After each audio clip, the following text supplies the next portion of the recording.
welcome all good fighters. Coming live with a whole lot of connection and tension. And last but not least, a whole lot of purpose. I'm Dr. Nash, this is Dr. Gates, and this is the Good Fighters podcast. Good fighters. What's up? What's up? Everybody out there fighting that good fight, getting those rounds in. So today, Dr. Gates and I, we wanted to go through a book I'm just really getting into, but it's The Biology of Belief. So by Dr. Bruce Lipton. So a little bit of history on Bruce Lipton. He was a geneticist and instructor at the University of Wisconsin for a number of years. And I believe he got his degree from Stanford or some ties to Stanford. Somebody correct me if I'm wrong. But long story short, he went through kind of like he was very successful, like making, great money, great job, whatever. But there still was something deeper than that like was eating at him, that he just like almost had like a midlife crisis in a way. But like he just had to he dropped his job. He's like, I got to get out of here. Something at him was telling him, you got to get out of here. This isn't good. This isn't it. So he dropped the job, left, took a job in it's a Caribbean school, medical school, but obviously not as good old Caribbean medical school. So that's where he moved, and that's where his journey began, essentially. Can you imagine if Palmer was in the Caribbean? Yeah, man, that would be phenomenal. God. Yeah, I mean, don't get me wrong, Davenport has some of its charms, but man, that'd be. It ain't no Caribbean coconut, baby. Oh. I've only really been to the Keys, though, so I've never really even been to, like, Barbados or Right. You haven't been to, like, Dominican or anything like that? Oh, bro. Nope. That's what's up. Yeah, if it was on the – well, I guess you got Palmer, Florida, but that's not the same. No. So, wait, what year was that when he was kind of, like, going through all that? Or how old's the book, I guess? So I have the 10th anniversary edition, and let me look at the – preface. Do you call it preface or preface? I'd say preface, but okay, preface. Let me look at the preface. So, but I can see preface working because it's like, no, this might sound dumb to some people, but it's the preface of what you're looking at. So what you're supposed to be reading. I believe it was initially written in 2005. So pretty recent, yeah. Yeah, yep. Gotcha. And I think he published his initial papers on it in the 90s. Okay. So when was the Genome Project and all that? Because the Human Genome Project was like a project through the 80s and 90s. Okay, so this would have been in the 70s, actually. So, okay. He talks about that a lot, actually. That's like a big little portion that he goes through. That so initially when they were starting the project, they wanted to map like the human genome, right? So, they had just thought they found like the tip of the iceberg, and they're like expecting there to be okay, so this tapeworm has like 19,000, what is it? 19,000 genes. Oh, yeah. And okay, so diverse human being, astronomically, probably going to be so much larger than that. And what they ended up finding out is we have the exact same amount of genes as a tapeworm. Isn't that wild? Yep. I think you told me that before, but dude.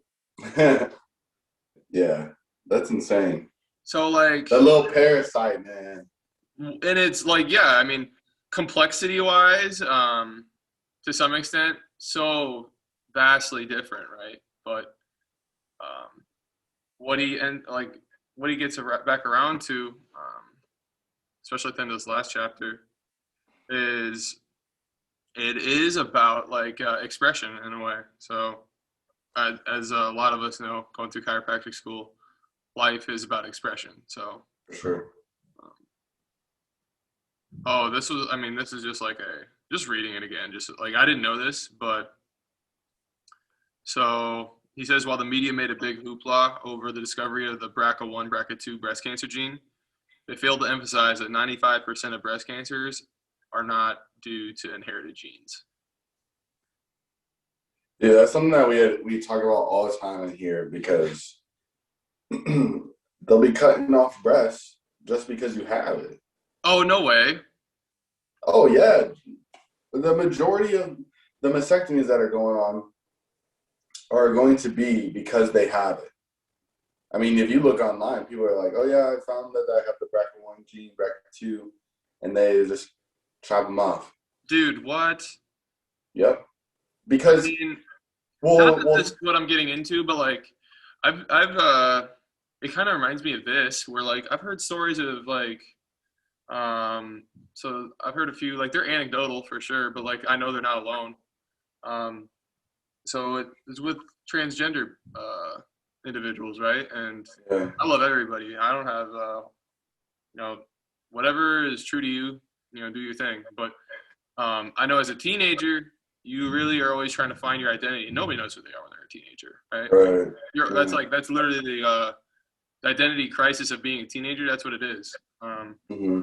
And I've heard anecdotal stories of people going through sex changes and like literally mutilation, surgical mutilation, and getting on intense hormone modificators because it's the social norm to like not tell Right, anybody uh, no, or to in a way it's like I don't know, it's acceptable to do that to somebody, right? And like right, as a teenager, like you talk about it all the time, your brain's not even fully developed, right? So yep, um, to make that decision, to make such a permanent decision, I've heard so many transgender stories about like I made this decision when I was a teenager, and now I'm like, they regret it. yeah, oh yeah, and like it wasn't like I was looking for something, and this was not the answer, but like I didn't What know. they thought it You know what I would be. mean? Like, Yeah, um, and it's sad because, and you talked about the hormone replacement and stuff, and I find it funny because obviously, like the first part of the like Hippocratic Oath is to do no harm, right? yes, yep, 100%. But when you start messing with hormones, you set their body's not capable of handling a certain hormone because it's not just the hormones, it's the hormone producers, it's the liver, it's the hormone receptors that take place. And when you literally try to switch up a person's physiology, you can't expect it not to have any type of repercussions. And so it frustrates me when I see that too. And like you said, like I accept and love anybody, so it's not anything against them. It's more of doctors need to tell them, hey, there's other risks that come about, such Yeah, as cancer. Because if you mess with someone's hormones and you pump them with hormones that their body can't handle, cancer can come about because of the way that it's being expressed. yeah, Because and their body it creates abnormal tissue. So I don't know, man. I get frustrated with that. And you talked about something too. Oh, just like the bracket genes and just all that. Like it's not that linear. Like the no, expression to account. But we've become so fear-based too, because it's like, oh, if you have BRCA, you're gonna get breast cancer. Or oh, if you don't get a sex change or hormone replacement, you'll never feel like you can be yourself yeah, or who you're supposed to be. self-fulfilling prophecies, right? Like, I mean, in a way, like that's one of the biggest problems too. Is I mean, they get labeled. All the people get used to getting labeled and put in boxes, and like you said, Right, linearly, like just viewing life in general and correlation and causation, like those are two completely different things. right. Um, Bruce Lipton does a really cool job describing the difference between the two. Hopefully, I can find it super super quick. So he compares them like you're looking at like a car, Like genes themselves. kind of, but I just added. Okay, does he talk about, so he go says, ahead. he says this. So he says, it's one thing to be linked to a disease, but it's quite another thing to cause a disease, which implies a direct and controlling action. So if I show you my keys and say that a particular key controls my car, you might at first think that makes sense because you know you need a key to turn on the ignition. But does the key actually control the car? If it did, you wouldn't leave the key in the car alone because it might just borrow your car for a joyride when you're not paying attention. In truth, the key is correlated with the control of the car. The person who turns the keys actually who controls the car. So he goes on to say specific genes are correlated with an organism's behavior and characteristics, but these genes are not activated until something triggers them. Yeah, dude. So That's it. yeah, I really like great analogy. And it literally fits so well because the body is a bunch of locking keys. Yep. I talk about that all the time with people in here. That's literally all it is. I'm really trying to find the right key for your locks, right? Some people have different locks, some people have similar ones, but nobody's ever the same. Right. Even when you talk about adjustments too, like you could have 5 different people with low back pain, but you want to adjust them in the same way. Yep. Each person needs something different. Their locking key is different for full life expression. But yeah, I like that analogy a lot. Yeah. But today's world, we always want to blame the gene. We always want to blame the key. Always. What do you think started that? Do you think it was just he talks about it. He thinks it was Darwinism. It is kind of like that initial mindset of being, well, in a way, it wasn't just Darwin, but Darwin at least like in the aspect of looking at I don't know, like just the whole like war with the environment that the medical community viewing disease as like an entity and you know, the competitiveness between like life and individuals and all that, right? That all kind of started with Darwin's theory of survival of the fittest. That it's like just such a ruthless, cutthroat, dog-eat-dog world, right? And that's what life is about. Is that the you know the strongest, most fit always prevail, and that's not true either. So it was by Lamarck. God, what's his first 2 names? So he was like a lot of other individual thinkers. So Lamarckian theory implies that evolution producing mutations arise from organisms' need to adapt to life-threatening environment stresses. So they're not random to a large degree, and they're environmentally predictable, but it's more of a symbiotic collaboration among living organisms, which is definitely what the human body is, right? I mean, sure. Yeah. I mean, you look at anything from like the trillions of bacteria, like literally cells, so many different cells, right? Right. So I really wish I could find his name, and it's kind of stupid that I can't even think of it right now, but he talks about him a ton. And that guy, he died like getting ridiculed and like, you know, it was essentially shunned by the scientific community for his theories that life was more collaboration, cooperation than competitive. Yeah, that's even hard. Like that challenges like even my mental ingrainment. You know what I mean? Like even now when you say it, I'm like, but it is survival of the fittest. You know? Yeah, well, I mean, it stresses the importance of the community over the individuals. Which is true too. Which is why it's like, because you can be survival of the fittest, but then what happens when? I mean, you see wolf packs, you see communities, like you said, you see schools of fish. All of them thrive on being in the community, not by themselves. Yeah. And to the point too, where you were talking about the strong always survive. I think it's funny though too, because when you look at like different species, like a great white shark and a seal. Yep. The great white shark is obviously the more powerful animal, but sometimes the seal gets away. Well, I mean, it's always kind of like that.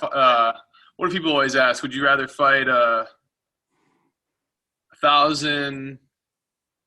I don't remember. it's like 1,000 something ants super silly. or Or like, would you rather fight 1,000 horse-sized ducks or one horse-sized duck or 1,000 or 100 little duck-sized duck, horses, right?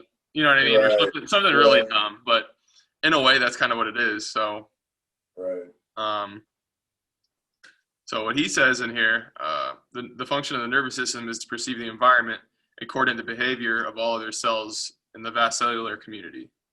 yes, sir. Adaptation, right? I mean, we talk about it all the time.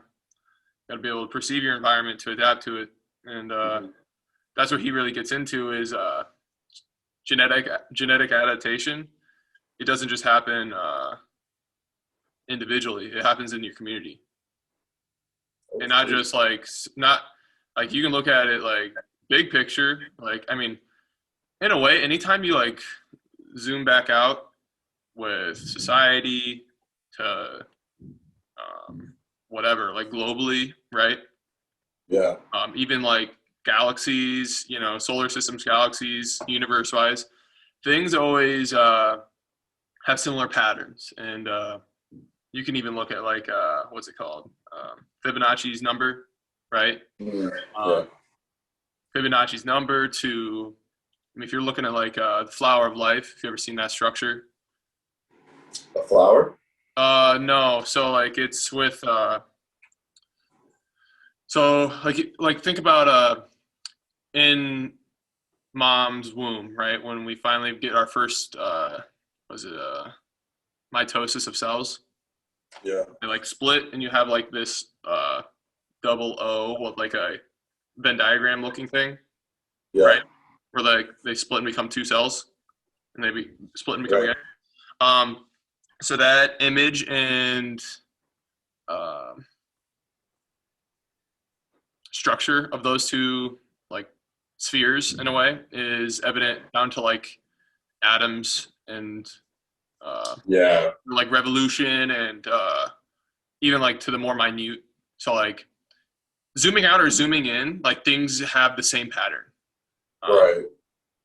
So forgot where I was going with that, but uh, it's good stuff. That's good stuff. Well, and you were talking about how on that last comment in the perception of our internal and our external environment. And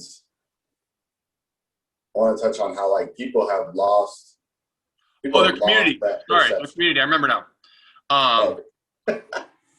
So community-wise, talking about cooperation and like you look at it's like cell communities of the body, right? Yeah, They're going to, if you can perceive and make adaptations, right? Like it's not going to just impact the cells just in that, those 1-2 cells that make that adaptation, but they're going to share that with the rest of them. right. So he says recently, a scientist by the name of Dean Ornish revealed that just changing diet and lifestyle for 90 days, prostate cancer patients switched the activity of over 500 genes. So many of their gene changes inhibited biological processes critical in the formation of their tumors. Dang, right? By doing what? By changing their diet and lifestyle for 90 days. Oh, I thought you said by laying down for 90 days, and I was like, interesting. I mean, that would be changing your lifestyle for sure. That would be I changing. think so. I don't know if Well, that's maybe exactly not so what much they for did. some of them. I'm not sure if that's what they did. Yeah, that expression takes place due to the environment you place it in. Yeah. I think about that though too. Is like if you have diet and lifestyle modifications, like that's never the easy way or easy route. You know what I mean? Like it's never like, oh yeah, lay around all day and eat whatever you want. It takes that discipline of change, and that produces a new formation of your cells, literally. And that I think we've lost that ability to remember, hey, and within discipline or within the hard road or the hard road, there is actually more freedom in it. Totally. I mean, the more aware you are of your environment, the better chances you have to survive in it. You know. Yeah, Um, yeah. You pick and up on little cues. self-awareness is huge. Like awareness of the self. That's what some of the best and the most profound changes can happen in the awareness of self. I mean, even what we do, man. Yeah. A lot of people with that interference, right? Like that's inhibiting awareness of self, even if that's just Yeah. even if that's just physically talking. But like deeper than that, we always talk about it too. Where these nerves, they're not just like. I mean, we make at least I do. I kind of.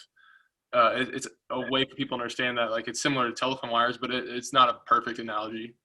Right.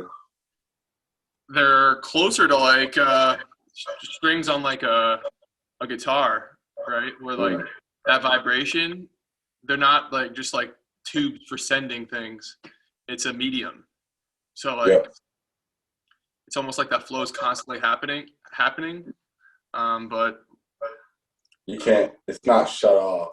no, there's no like even when you're not like moving a muscle, right? Like those same nerve pathways are important for being in constant communication, because you cut your hand, those are gonna be the same nerves that are or like they're the same interstate, right? In a way. Right. The messages are still kind of traveling, but the interstate's still always there. What tract is that? What tract is that? Shoot, I guess it depends. So brachial plexus is like like 100 lane interstate. Gracilis and cuneatus, maybe? I can't remember what it was called. But what you said was really okay. Do as I say, not as I do. Yeah. Don't. I'm not a good student, academic model. We are not the most knowledgeable from. Pass your classes. And learn how to adjust. Learn how to adjust. Find out your why. Get that awareness of self. But yes, sir. No. Well, what you said reminds me too of a patient that I had. He came into the student clinic, and he had never been adjusted. My person's walking in, bro. Oh, okay. We can pick it up. All right. Pause. Yep. Pause for part 2. Yep. Back from intermission. Thank you to our sponsors. Double dose. I don't think we have any. It's all good. If you're interested in sponsoring, let us know. Man, I'm doing some stretches right now. Oh man, it's tough. I'm doing some really focusing on some internal external rotation of my hips. Dude, I didn't know I was this bad at it.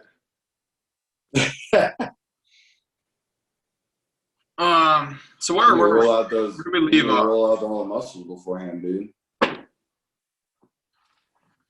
That's why when I'm doing foundation training, man, there's one where you gotta like rotate and like slide through the hip joint, man.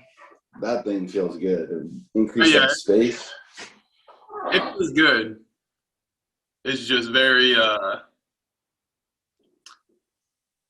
it's humbling. Dr. Nash is struggling.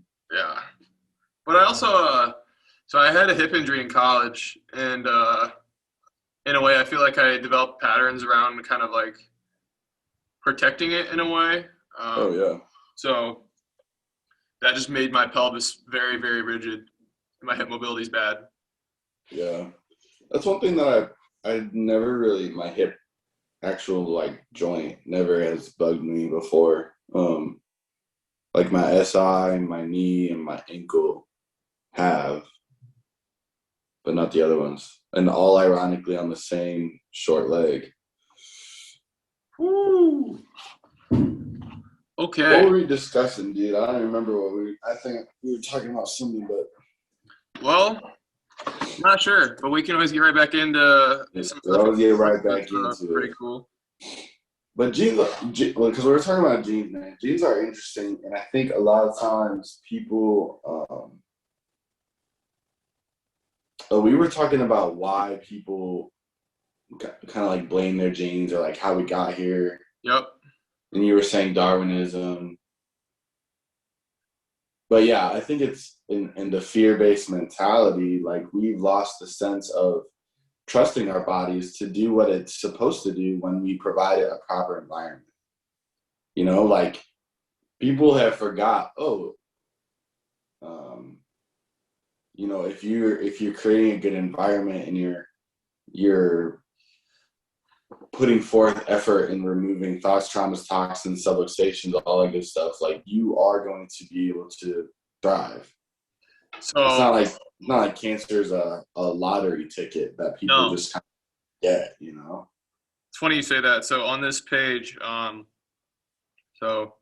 I always give value on hearing the words coming from like I'm orating his thoughts. So Yeah. these are not my words; these are Bruce Lipton's words. But so he says, scientists realize that genes are not only shared among individual members of a species, but also among members of different species. Goes on to say, genes are physical memories of an organism's learned experiences. And already there's a study that shows when humans digest genetically modified foods, the artificially created genes transfer into and alter the character of the beneficial bacteria in the intestine. And that kind of comes back That's around kind to of our wild. you know what I mean? Yeah. Um, I mean, literally as a human being, we're like assimilating all the time. Like that's just what we are. We're big filters in a way. And I mean filters as in like well, we're assimilating with like our food, water, air, but Yeah. also information. Um, whether that be visual, olfactory, gustatory, audibles, um, Right. physical touch. But I was listening to some Sig Talk or some Sig Foos this morning, and he's quoting some bigness, and he's talking about the five senses, and those are the educated mind's five senses. Mm. But are there more than five senses that an eight can interpret that it just doesn't make available to the educated because maybe the educated would be it'd be harmful to the self or to the community by having knowledge of those senses beyond the five. I don't know. Right. That probes the question of kind of too much knowledge, right? Like in a way, knowledge is power in a way, but you know when in the wrong hands or without the right I mean some of the people with the best intentions, right, still come up with like some horrible things come out of it. So maybe it's just innate's way of thinking that if we had that type of knowledge it would just be too much for us to handle, right? Yeah. At least for our feeble minds to be able to use safely. I don't know. But the more that And we can get distracted too, I think. yeah, definitely. Because if they're like you said, like if you are somebody who is trying to have the best intentions with your innate, but then you connect to something like I always bring it back to like a spiritual sense, I guess, because for me, like if you're connected with like God, I guess in my opinion, that is a better form of innate, right? But then when you talk about like demons or like Satan, right? That's a very real thing, and its intentions are not good, but you can still be persuaded by that. You can still have that part of an impact upon you too. So like if you have different influences that might seem good or apparent without actually diving a little bit deeper into them, it can actually persuade your own innate senses further away from what you should be. I don't have a direct example off the top of my head, but No, I we've like all that. done things out of the goodness of our heart, but then been like, oh yeah, that was kind of dumb, or like maybe not even the goodness, but like you thought it was okay at the time. Yeah, 100%, man. And it's really easy to get fixated on like a goal with like, obviously your intentions are good, but Mm, um, it's really hard to have the uh, the big picture in mind sometimes when you have that drive, right, right, when you're I mean, just throughout history, right? Like that's just kind of like the age-old tale that like his intentions were good, but the end result ended up being horrible for everybody. right. Well, just like now, I mean, some people's intentions might not be good, but you have everybody's intention with the vaccine is to save lives, right? Like that's Yeah, their perceived people intention. people do have the best intentions with those for sure. Right, That is right, not a question of their intentions with vaccine. I know that we all want the same thing as far as um, health, and we want to protect our loved ones, and we don't want to just like throw people to the curb just because. Like we want to be able to help everybody, and I for get sure. um, Right. in a way though, media really tries to. That's one of the big problems, right? Is it is kind of that Darwinism type mentality that there is somebody that we're fighting against when really we're literally all on the same team, and that goes for you and me, us and somebody in a different health profession, somebody in this state versus the other state, somebody in this country, other country, somebody in this continent, other continent, humans and other animals, humans and bacteria, humans and Mm, literally anything that's alive, right? Life is yeah. the same team. We're team life. And when Team you're not life. team life, you're heading the other direction. You can only have one or the other. Exactly. Homer's Law of Life.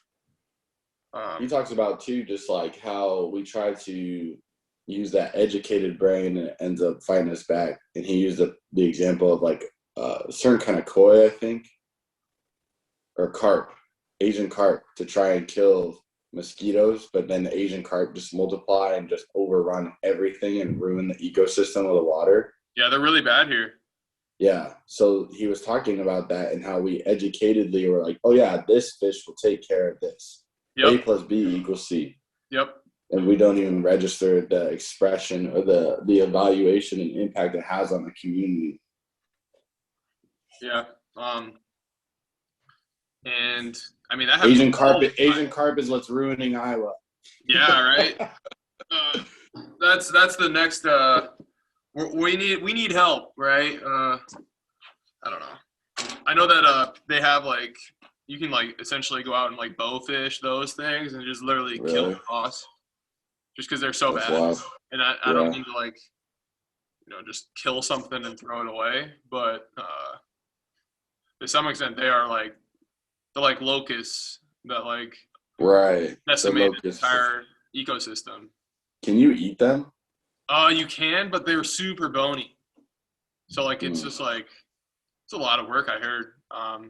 I think a good method though I've heard is smoking them, Yeah. but I'm not really sure. I've never really, to be brutally I never honest, had.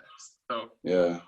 and I'm not like a big gamesman. So Right. looking for a guy that's out there hunting, which I would. I mean, in a way, I wish I was. It's not like I like meat, right? Hunting's In hard, a way, man. It though, it takes is hard so for me much to like patience. to take that step to even like I can fish, but that's about as far as I can go as Yeah. far as killing something. Yeah. And I know that like there's an honoring part to it, and like uh, it's just my Right. conditioning.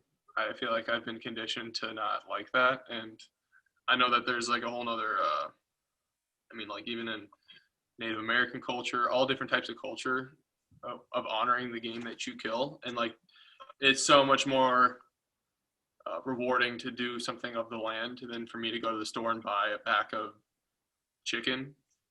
Mm.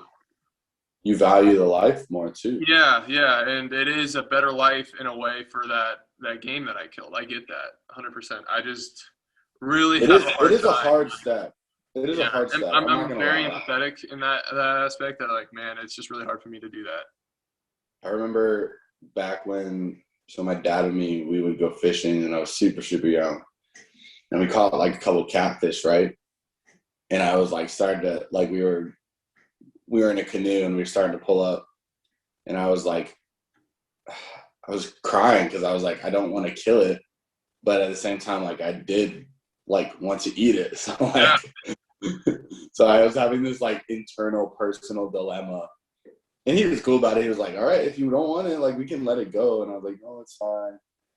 And it ended up being like really good. But I still have that dilemma, even when like I kill a deer or whatnot. So that honoring portion of it really has to, I can't stand people that don't honor or just like, I have a hard time killing a bug. I really do. Like even right, dude, when 100%. Chantel's like, kill this spider. And I'm like, can I just pick it up and throw it outside? Like, I don't want to kill it for just like a senseless purpose, you know? Like there has to be a purpose behind it, even with the bug, man.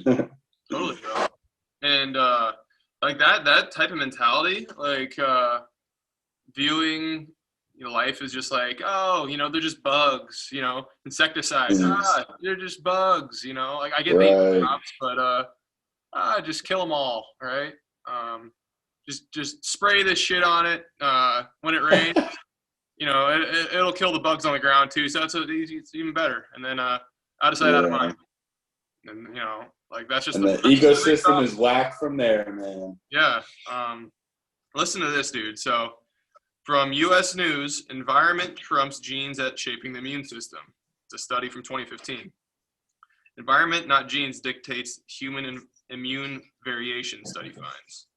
The Stanford study found 3/4 of the variations in the immune system of identical twins who share the same genome were due to non-inheritable environmental influences, including exposure to microbes, toxins, diet, and vaccinations.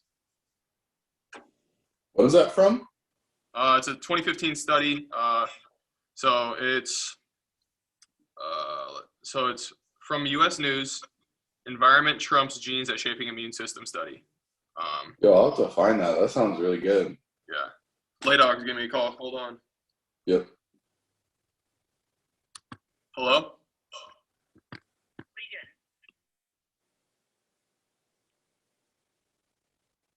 Yeah, guys. So we got some belief in the biology is very crucial. It's very skewed though. A lot of times we think that what we do and what we push forward is proper. I don't want to say proper alignment, but maybe proper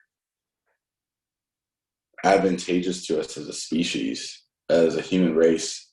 And the more we go through life, like you said, the community, the more that we go through life, the more we recognize that the more we only try to achieve with self or achieve for the human race, then the more we knock out and harm other things like the insects or animals or even just the earth in general. But that study is really cool, man, because you were talking about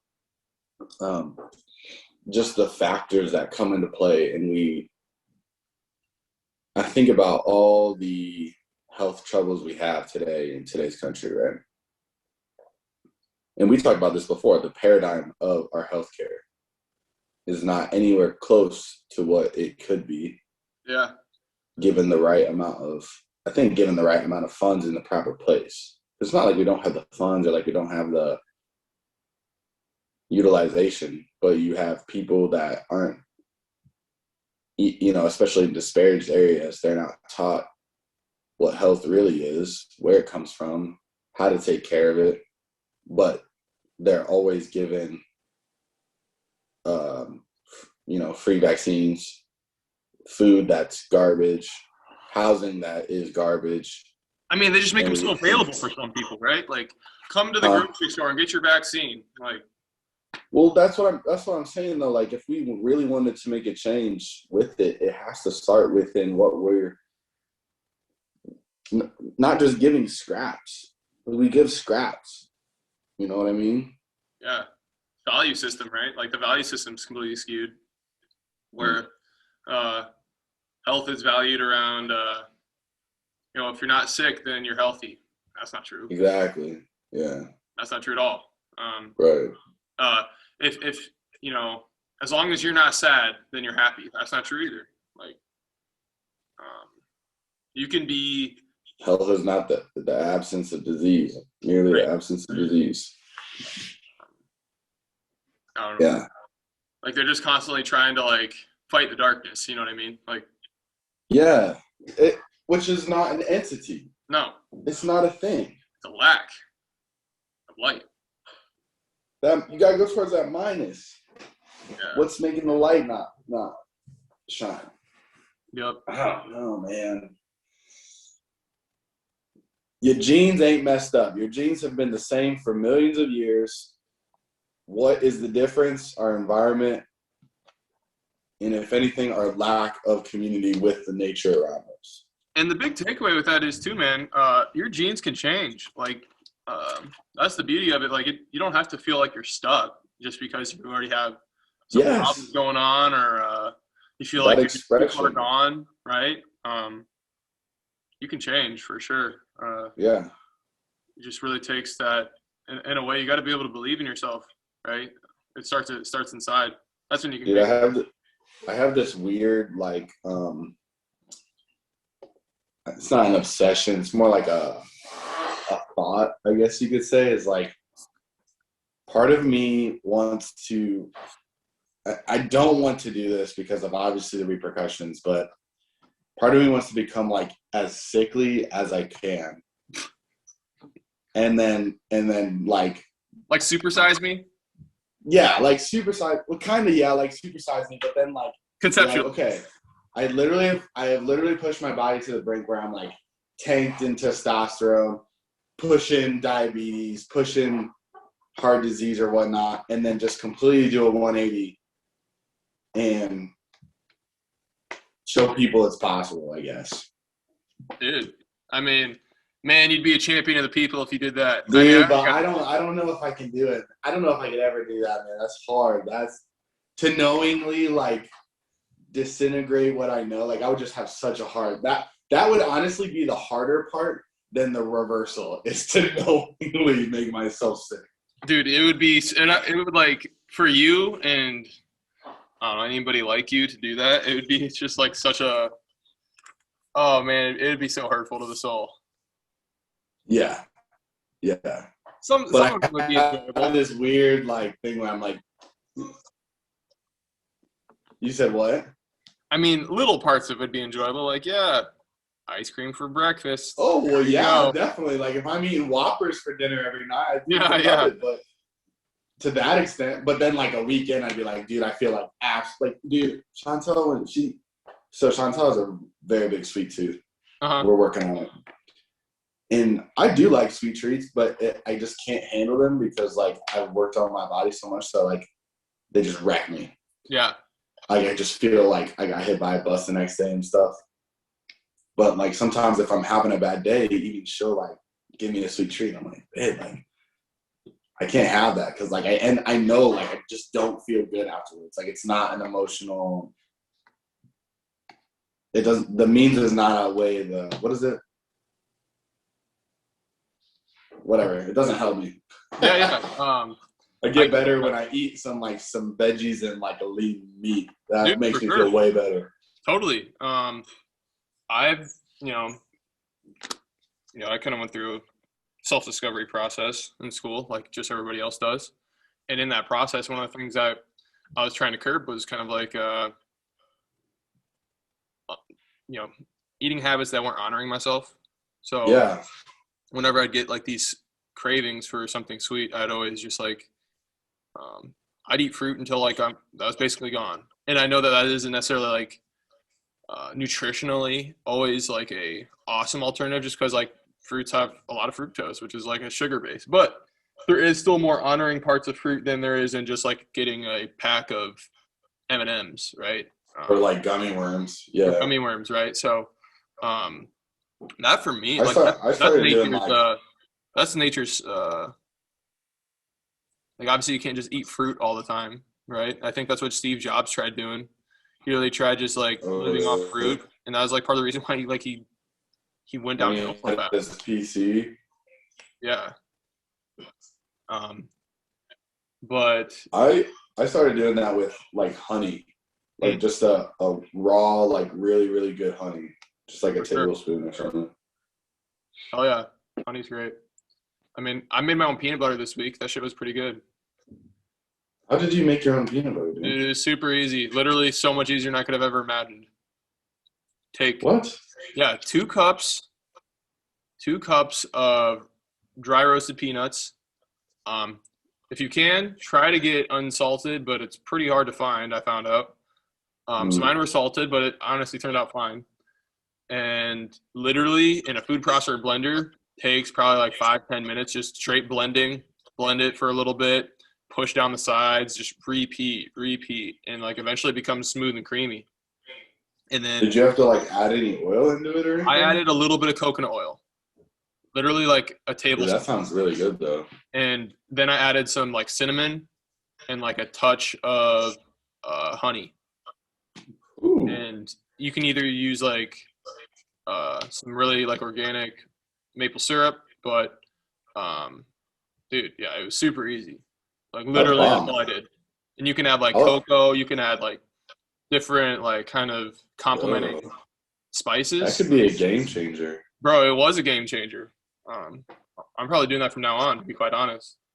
Yeah, I've been getting one from Costco. It's a organic Valencia peanut butter, Yeah, and it's literally just like it's just peanuts. I don't know if there's salt in it or not, but it's straight up just organic. And it's super good. yeah, It's probably the best peanut butter. Like it's not sweet at all, which took some time to get used to, but once it's really good because it tastes like. But if I could do that and add some cocoa or like you can flavor it, which is sweet. yeah. I mean, pumpkin spice. I mean, dude, you can do whatever. Pumpkin spice latte peanut butter. Exactly. So yeah, that's been really good. And I know there's some really easy like jelly and jam recipes that literally all you got to do is like add like frozen fruit and like I think maybe Yeah. like a little bit of like chia seeds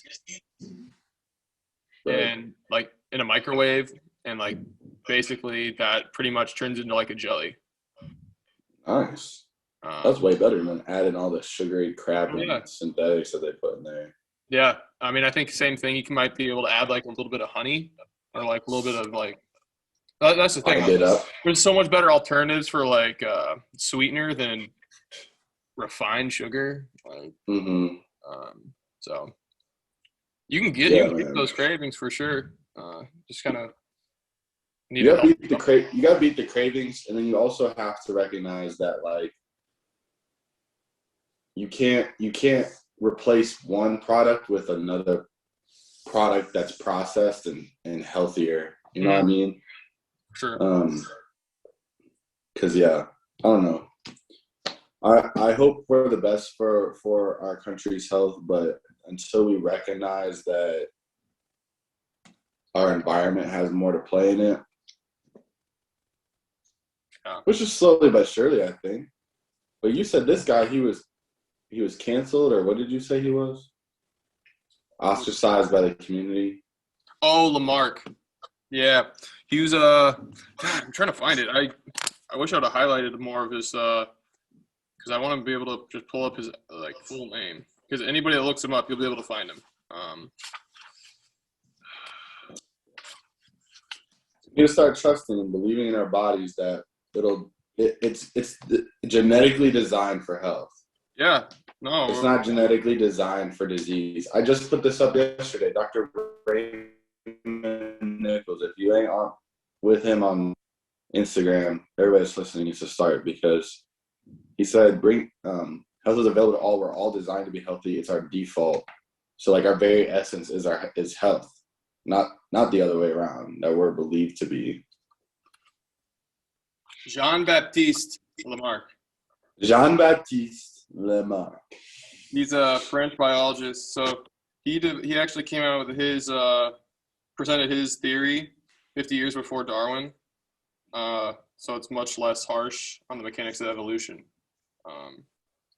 And now, obviously, the more we learn about actual epigenetics, genetics, all those heavily researched things in the scientific community nowadays, his theories are becoming much more accepted. But just like everybody, man, 200 years, 300 years later, like, yeah, Isaac Newton. but like in the time, man, he was, he was shunned. I mean, it's like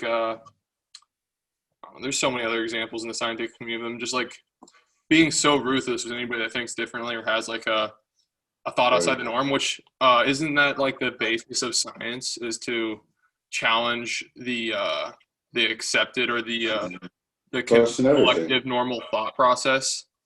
Yeah, that's literally how the best things have been developed. So I mean, even like with chiropractic, right, bro? We're still only 125 years into it, which in the grand scheme of it, dude, there's so much to be learned, and we talk about it all the time, bro. Research into just neck, back pain.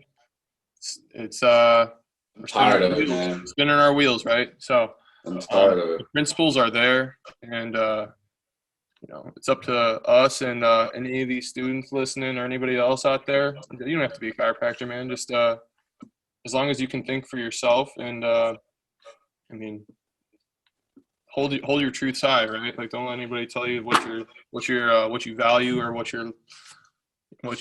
don't let anybody tell you that critical thinking is not good, because that's also becoming a trend right now. Is like critical thinking is like not being encouraged, which is scary.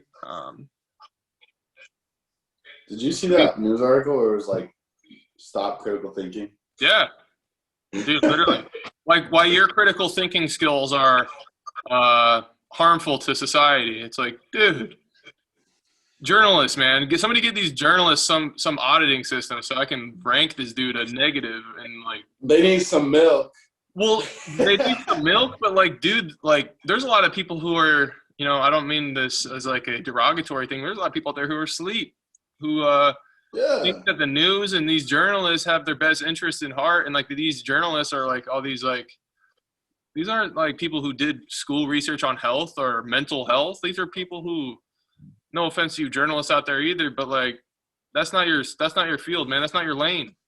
Like, and people, that's the main method of information for so many people in society is the news and journalists. So like, the fact that we can, they don't like it when people, critically or criticize news articles or journalists. They want to dish it, but they can't take it. Oh yeah, they're very close knit, and like they protect their own, which is I can respect that to some extent, but like